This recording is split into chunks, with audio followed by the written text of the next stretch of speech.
16ஆம் நூற்றாண்டுக்கு முன்னாடி கர்நாடக இசைக்கு வரலாறு கிடையாது. சொல்லுங்க சொல்லுங்க. இதே மேடையில் யாராவது எழுந்து சொல்ல முடியுமா?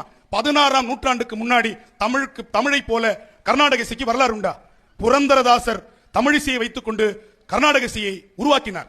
டைகர் வரதாச்சாரியார் தமிழிசையை வைத்துக் கொண்டு பதங்களையும் சந்தங்களையும் கர்நாடக இசையில் உருவாக்கினார்.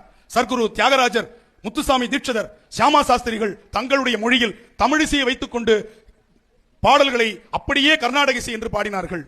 அவரவர்கள் தாய்மொழியில் பாடினார்கள். குறிப்பா நீங்க பார்க்கணும், சர்க்குரு தியாகராஜர் திருவையாற்றில் வாழ்ந்தவர். திருவையாற்றில் கோயில்களில் ஓதுவார்கள் பாடிய தமிழிசையை காதால் கேட்டு அப்படியே தெலுங்கு மொழியில் கர்நாடக இசையில் பாடியிருக்கார். ஒரு உதாரணம் சொல்லுகிறேன், ஒரே உதாரணம்.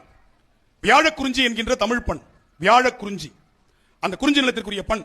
அந்த வியாழக்குறிஞ்சி பண்ணு அப்படியே திருவையாறு பணிந்தவரூவினை பற்றறுத்து அருள் செய்ய துணிந்தவன் தோலோடு நூல் துதை மார்பினில்.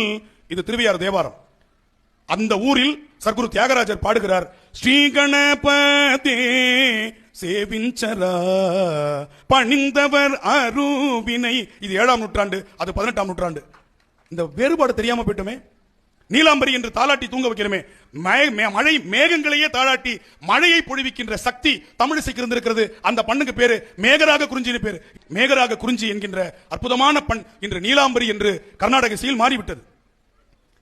புலனைந்தும் பொறி கலங்கி நெறிமயங்கி அறிவழிந்திட்டு ஐமேல் உந்தி அலமந்த போதாக அஞ்சேல் என்று அருள் செய்வார் அமரும் கோயில்.